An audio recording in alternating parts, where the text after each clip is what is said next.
আসসালামু আলাইকুম। আপনারা সবাই কেমন আছেন? আপনারা দেখতেছেন নীলিমা চ্যানেল মিডিয়া।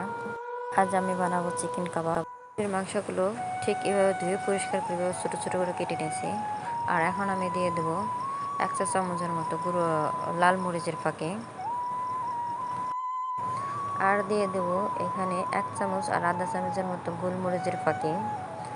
তারপরে দিয়ে দেব রসুনের ফাঁকি 1 চামচ ও আর আধা চামচের মতো এখানে আমি রসুনের ফাঁকি দিয়ে দিয়েছি। আর দিয়ে দেব ক্যাপসিকাম মরিচের ফাঁকি 1 চামচ আর আধা চামচের মতো দিয়ে দেব, যাতে কালারটা চলে আসে মাখানোর পর। আর এখন দেব লবণ 2 চামচ আর আধা চামচের মতো লবণ দিয়ে দেব। লবণ দেওয়ার পর এরকম 1 কাপের মতো 1 কাপের মতো এখানে লেবুর রস দিয়ে দেব। তারপরে দেব আপনার এখানে জৈতুনের তেল।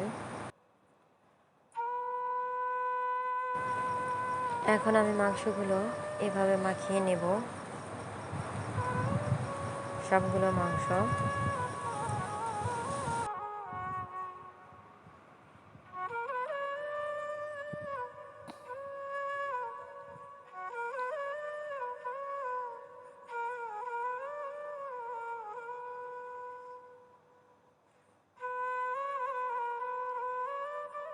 মুরগির মাংসগুলো মাখানো প্রায় হয়ে গেছে, তো কালারটা একটু কম আসছে মনে হচ্ছে, যার কারণে আমি ক্যাপসিকামের মরিচের ফাঁকি আর 1 চা চামচ দিয়ে দিলাম। ফাইনালি আমার প্রায় মাখানো শেষ।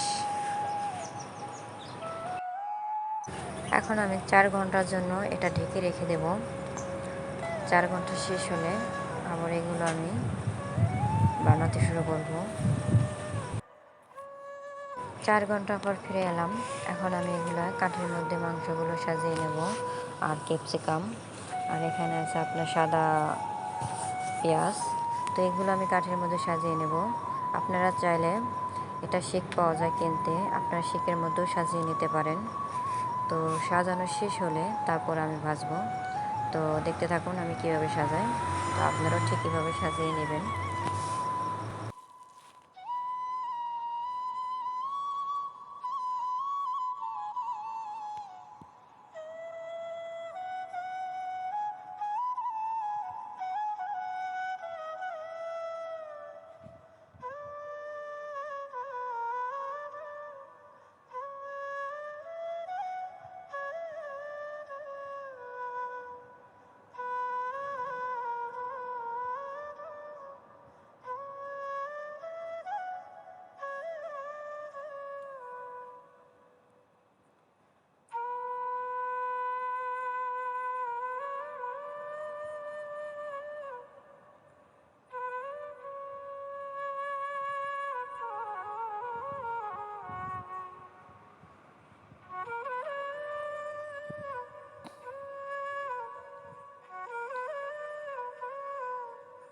আমার কাবাবের মাংসগুলো কাঠির ভিতরে সাজানো শেষ।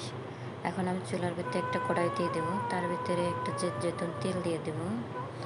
তো তারপরে আমি মাংসগুলো কড়াইয়ের ভিতরে দিয়ে দেবো ভাজার জন্য। তো ঠিক এইভাবে তারপরে ভাজবো।